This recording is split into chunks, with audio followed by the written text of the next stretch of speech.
did you know that Hangman told the world today that he reads all of his fan fiction that's written about him? So he was in Speedball's vlog, like you do, and him and Willow were backstage, and they were all talking about, like, you guys know that we know you write fanfic about us, right? Like, they were, like, talking to the vlog viewers, basically, and Willow was like, it's crazy because, like, the fans don't realize we've read some of this stuff, too. And Hangman slips up real fast, or doesn't slip up, and says, oh yeah, I've read them all. And then Speedball's like, wait, what? And he's like, oh, no.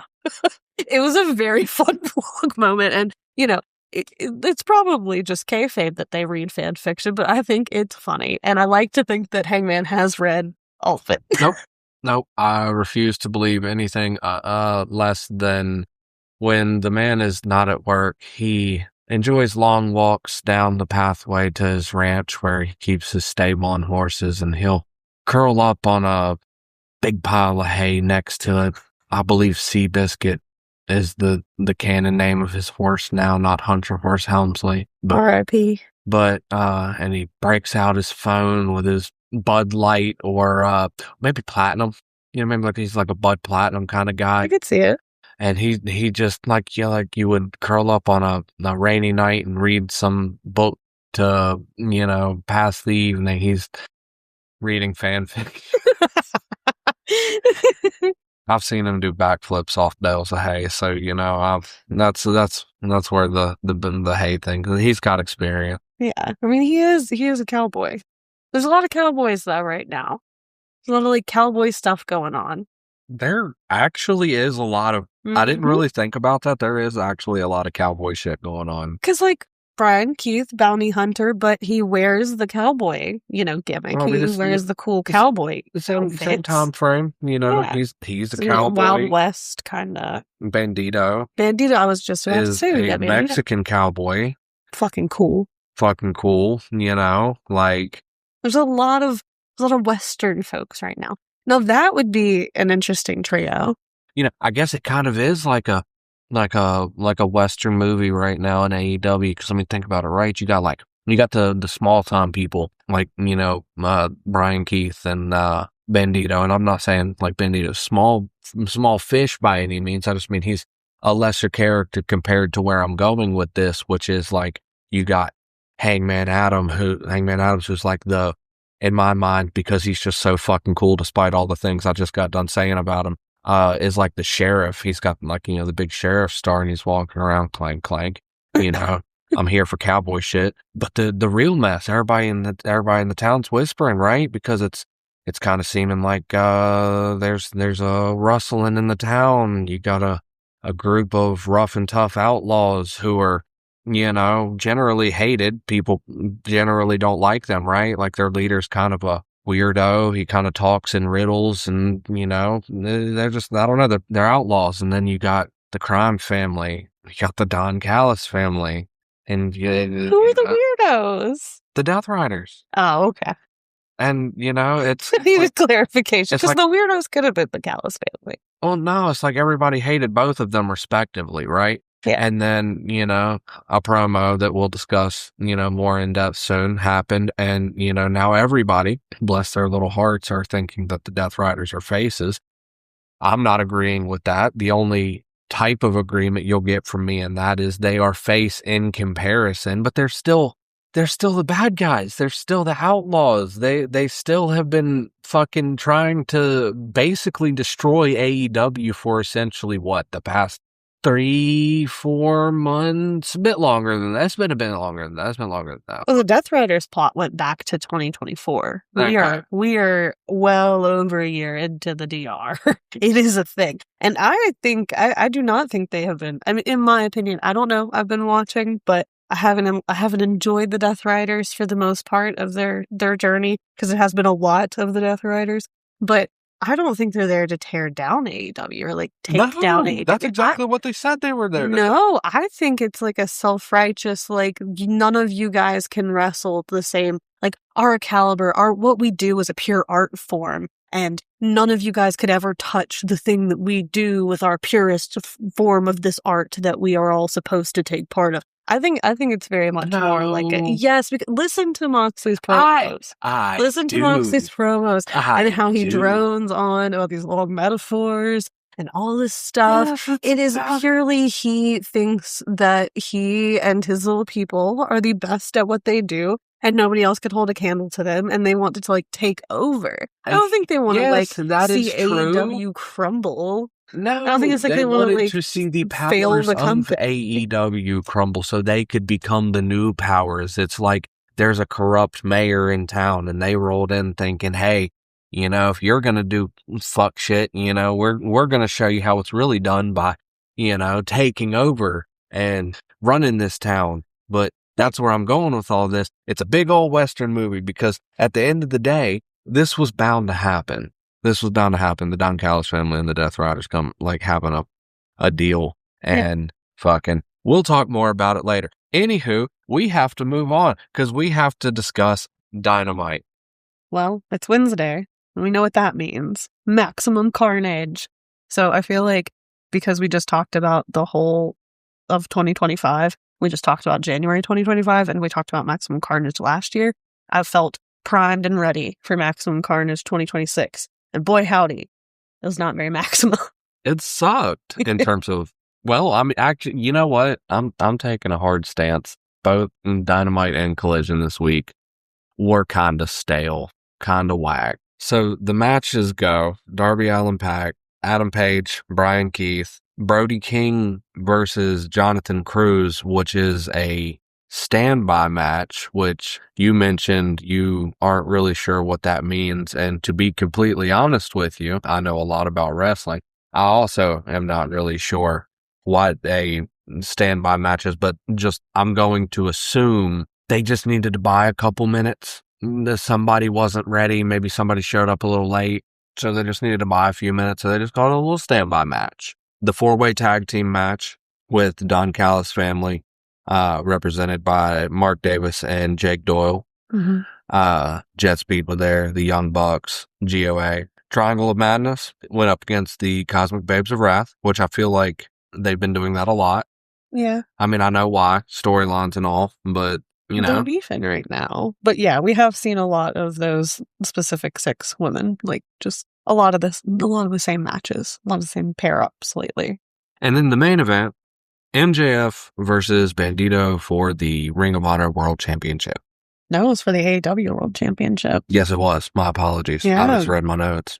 Bandito had a title shot. It was a big deal, and he did fantastic. That match obviously was the best match of the evening. Carnage, maybe not, but that match was amazing. They both did really well. I think I've been saying for a while now that I'm getting disenfranchised with MJF. I'm a very big MJF fan, but I do feel like I haven't enjoyed watching his wrestling lately because, to be fair, he hasn't wrestled a ton lately on TV. It has been very recent. He only came back at the very tail end of 2025.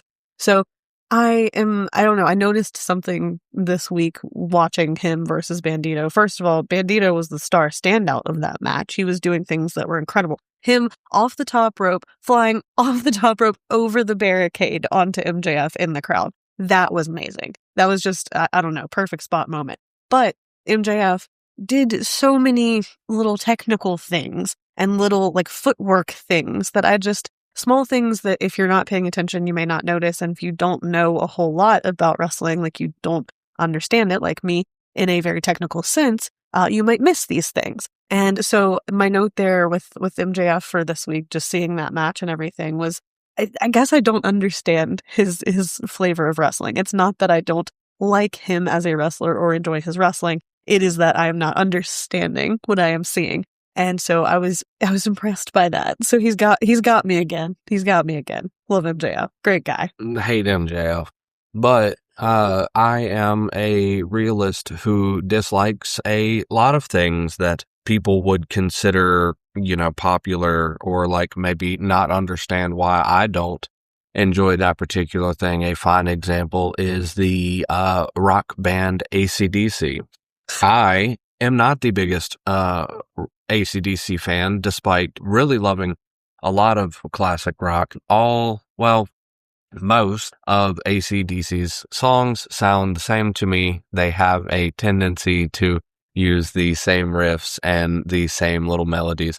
And, it gets old after a while. And it's not saying that AC/DC is not insanely talented. They would have had to have been to have achieved the level of success that they did. And MJF, while annoys the ever-living hell out of me, and I'm really not the biggest fan of him, I can't say that he's not a great wrestler. He absolutely is a great wrestler. He just, as far as I've seen from the time I've been watching, is a one-trick pony who seems like he needs to figure it the fuck out. You got the wrestling skill to do it, so just fucking do it. But all that being said, the main event was absolutely the best part of that Dynamite. I thoroughly enjoyed it, and I was pleased with both parties. Bandito is a great wrestler, and MJF reminded me that he can be a great wrestler. And I don't know. He just needs to figure it the fuck out. I don't disagree. I think the one trick pony thing is very true for him. I think he's been one note for a long time. His gimmick hasn't changed, I don't think, ever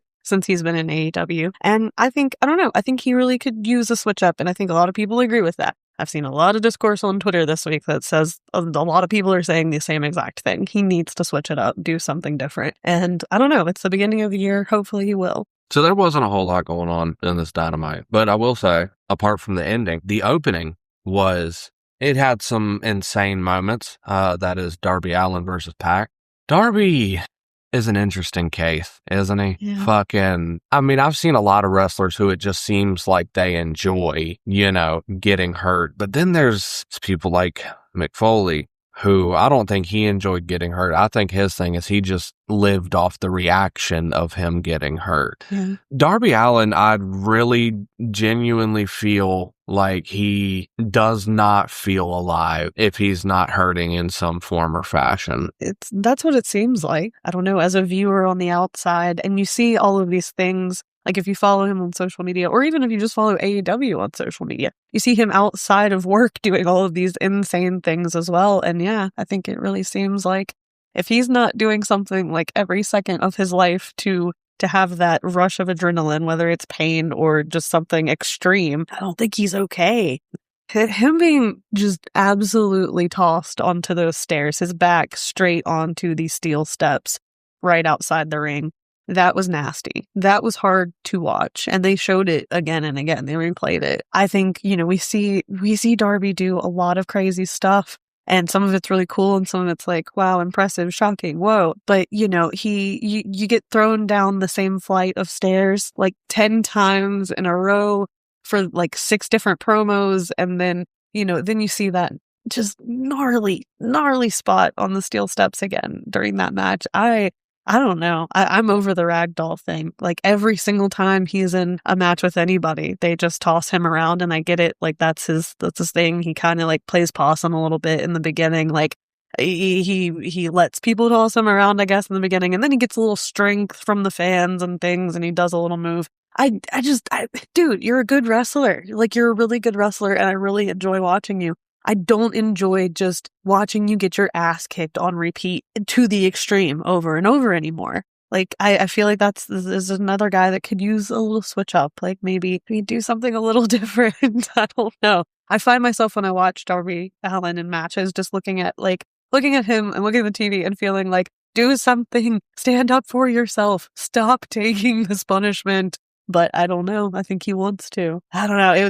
That was hard to watch. I didn't like that moment. And I honestly just did not like that match. Pac looked overpowered. And I mean, he is right now. His physique is looking, Pac, I struggle to get behind that. He's just such a brooding character. And like I said, he's just looking overpowered right now. Like, of course he can throw Darby around like a toothpick. I mean, he was already a weird looking man. And in my opinion, in some form or fashion, I think he's juicing. He got too big too fast. It looks kind of grossly unnatural for his body size. But you know what? Let me just go ahead and take a second to make Beppo the fucking Great stance known. I will never do steroids because I don't need to. I already look like a genetic fucking freak. That's right. But you know what? In wrestling, where it's mostly purely cosmetic anyways, fucking, I think steroids should be allowed. I think they should be monitored. I think they should, be regulated. And I think fucking wrestlers should be able to do steroids. But when you end up looking like Brian Cage is another example. I'm not saying he does steroids because I really like Brian Cage, but the way he just blew up super quick, I don't know. He had like signs of it. He looked like he was doing it, and I don't care. I don't personally care because you know why? Brian Cage looked like a scary monster. It's fine if that's what he wanted to do. I think people should be able to do that. I don't think people shouldn't be able, like, you can't do that. It's wrestling. It's just wrestling. It's all about the looks anyways. It's not all about the looks, but I mean, the looks help, and if some people want to achieve that look, fuck it, do what you gotta do. Not everybody can be as lucky as me, honk honk. And I have absolutely no opinion or no stance on the matter whatsoever. One note about this Dynamite, and I am going to make this note. Again, it's Maximum Carnage. It's a special week. It's supposed to be a special week. I do not know why it has a fancy title with fancy graphics. Like, everything is different. There's a new color scheme. There's a brand for it. I don't understand why it is a special week. And we only have one women's match. It's the match that we've already discussed. We've seen several different times in different ways and forms over the last couple of weeks. And it took an hour and a half to get to it. The show was almost over before a single women's match happened. And I thought that was lame, especially, again, for what was supposed to be, I thought, a special week. Other than that, there really wasn't a whole, there's not a whole lot.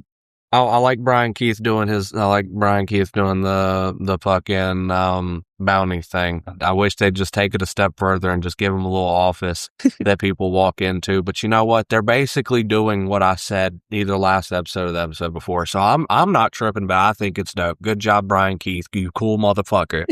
Yes, I do love Brian Keith. Very fun. The only other thing that I guess I would note, story-wise, is it does feel like we've seen multiple things lately with Hangman and Swerve kind of pulling the strings of creating matches and making things happen behind the scenes. And it almost feels a little commissionery, like they're actually... Hangman, we're going to see him make 2 separate matches this week. And he just says, like, I've made it. It's a match. They're like, is that a match? He said, yeah, I just made it. I just made it. So, I mean, I haven't seen, at least in AEW, I don't know any time that I've seen wrestlers actually, like, creating a match. And there's something else happening right now, too, where every week, every show, so at least 2 times a week, an AEW wrestler, who knows who, it could be a different one every week it is, but one of them is inevitably going to say, I will fight you right here, right now, tonight. And then the other wrestler that they are speaking to will say, not so much. But they are teasing, AEW is teasing this idea of creating these matches on the spot and creating things instantly that are surprises, I guess, like something that you're not going to see on the card, hopefully, like you don't already know ahead of time. And I love that spontaneity. It's very fun as a viewer. And it's pissing me off that they're not actually doing the fights right here, right now. But I am hoping that we're going to get to a point where they are going to do that. They're doing a little bit. The Brody King thing. I'm pretty sure Homeboy just walked up to him and was like, yo, dog, I need you to tell your friend to lay the fuck off me. And Brody was like, not only am I going to not do that, I'm about to fucking hit you with the heat. So to the ring. Come on. Yeah, and I did love that. I thought that was the most fun part about that.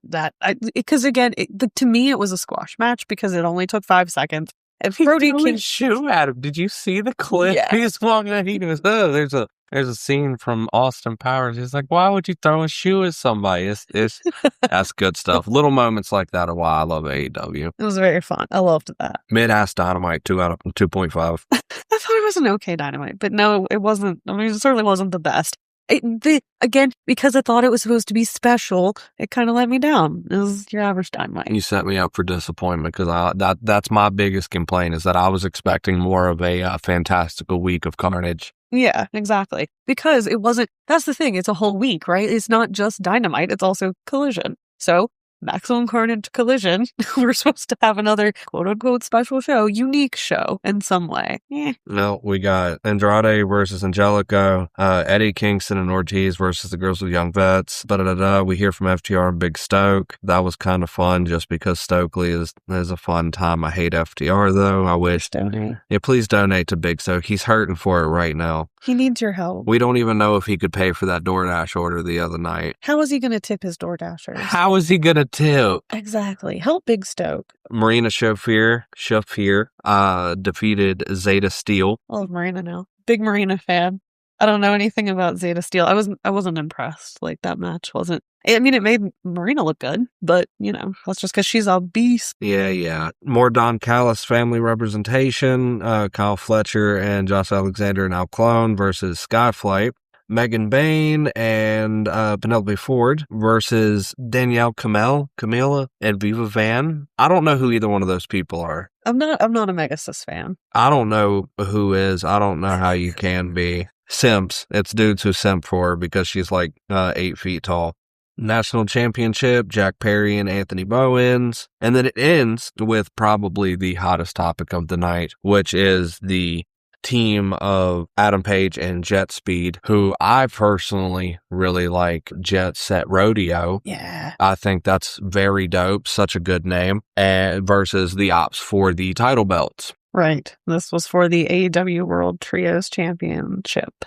And this is the last time we will see Powerhouse Hobbs in AEW. As of recording, he has indeed been officially signed to the WWE. Yes. I wish him the best of luck, but after the past few AEW stars who got their little push and then have faded into nothingness or still proceed to fuck up all of the time, Blake Monroe or whatever your name is, I hope he deserves better because Powerhouse Hobbs is a fucking awesome ass wrestler. He deserves better. I hope he gets a title belt of some variety. I do too. I hope all the best for him. I think it's cool that on at least the side of things that I see, everybody's response to him has been positive. And the thing that I thought was really cool about that match was we all learned on Wednesday that Powerhouse Hobbs was leaving. Like, we knew it happened. Like I was just talking about Hangman making matches. It was a fun, kind of interesting, spontaneous, you're supposed to think it's a spontaneous way to create that matchup out of nowhere. But that match that Hangman created obviously was just to give Powerhouse Hobbs the out to not leave with one of our trios championship belts. So I don't know. I thought it was a great match. We knew about that happening Wednesday. So there was this time period between Wednesday and Saturday where we all could have gotten a little jaded and felt like, oh, like, who even wants to watch Collision's main event? We all know what's going to happen. We all know the outcome of it already, blah, blah, blah. But I'm glad we watched all the way through. It was definitely worth it to watch Hobbs' last match. I don't know why you would skip that. He's so good. And it was fun to see him, like, loosen up a little bit. He did kind of like a little victory jig once. Like, he was having fun with it, and you could tell, like, it seemed like a guy who was leaving a job on good terms and also, like, having fun with his friends for the last time, in a way. Nobody was mad at him. Yeah. Nobody was mad at him. And I think that's one of the coolest things. Yeah, I think so too. I did like to see a little bit of Jungle Jack on his own for a moment. I thought that was fun. He did good. He ran and jumped at Ricochet while Ricochet was at the commentary desk. And I thought that was really fun. You just, like, tackled him out of nowhere. And I feel like if the commentary desk or table, whatever, is going to be off to the side like that, like I keep talking about, there's no room for interaction with it unless you interact with it, because it's not right outside the ring anymore. So I thought that was kind of cool that Jungle Jack ran and jumped into the commentary situation. It pulled commentary into the mix, which I liked. I hate FTR. I just hate FTR. I said that Dax sounds like an old Southern grandma judging you for not going to church on Sunday morning. And I said, fucking top guys pout. Cry harder, boys. Just shut up. And the fans are over it. You hear the reaction they get, the boos. I mean, I get it. They're heels. They're supposed to get boos. But we're all over it. Fuck FTR. They suck. They're old, and I don't mind old wrestlers, but they are guilty of a lot of the same things that a lot of people are. They just don't do anything outside of the same things.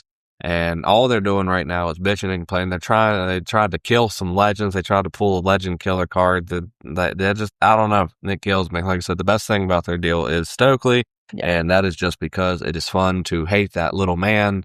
But I don't know. No, it sucks. But as far as people who I am excited to watch, we now have the Rascals in AEW. We do. We have the Rascals. So we saw them for the first time, and it was just a little promo behind the scenes. But they were just, it was funny. There was a lot of character and a lot of personality that we saw in that, like, I don't know, 30-second little feature there. But it was pretty fun. We got to see 3 of them, so that was good. It's about time, and in this day and age, it's now 2026, there should be some wrestlers with some weed gimmicks. And I'm personally here for it as a big fan of people like Pauly Shore. I'm hoping for some wacky antics from these boys. Very excited. Let them go ahead and earn some stripes, and then they can run around with the trios title belt for a little bit. Yeah, I'd like to see that. It'd be fun. Also, things I like to see, Eddie Kingston and Ortiz. Ortiz is great. I did not know how much I was going to enjoy watching his wrestling. I like everything about him. I like his gimmick, his look. I like the Val Venus thing in the ring. That was fun. He's just, I don't know, because I've seen, very little of him because I haven't really seen a whole lot of old AEW, but no, he seems like a fun character, and he seems like somebody who will work well with Eddie, given, I don't know, Eddie's kind of a wild card, so go ahead and throw him with another wild card, and they can go ahead and mix things up together. Let them run amok in the tag team division for a little bit. I'm here for it. That'd be fun. I could see it. I think other than that, really, I mean, Collision was not much to talk about this week, but I will say the Death Riders and Don Callis family feud sort of began that evening, and I think that's a good move. I think it's been, all the signs have been pointing to these two factions or groups starting to butt heads, and I think it's about time. I think it's going to be a really good rivalry, and we're going to get some great matches out of it, because Lord knows both factions have like 8,000 members, especially the Callis family. No, it's dope. It's giving me a reason to like the Death Riders, and it's about time, because I've hated them for a long time because they were stupid and they were doing stupid things, and Moxley was cutting stupid promos. But you know what I like? I like biker aesthetics. I like groups that feel like a MC. And the Death Riders now beefing with somebody I hated more than them is giving me the fuel I need to finally be like, yes, I can say that I'm behind the Death Riders. And even Moxley. I liked Moxley back in the day when he was Dean Ambrose. I did not know the full extent of how WWE fucked up that guy, but I'm here for a anti-hero Moxley. He doesn't need to be a good guy. He can still cut his stupid weird ass promos and beef with other faces if he wants to, but at the end of the day, the Death Riders are a force that is going to compete with and hopefully knock down the Don Callis family a couple notches. Hopefully. We can all hope. I think they will. I think they'll come out on top there. But I think at the end of the day, the Death Riders are now faces. Regardless of if you want to admit it. I'm leaving. He's literally leaving.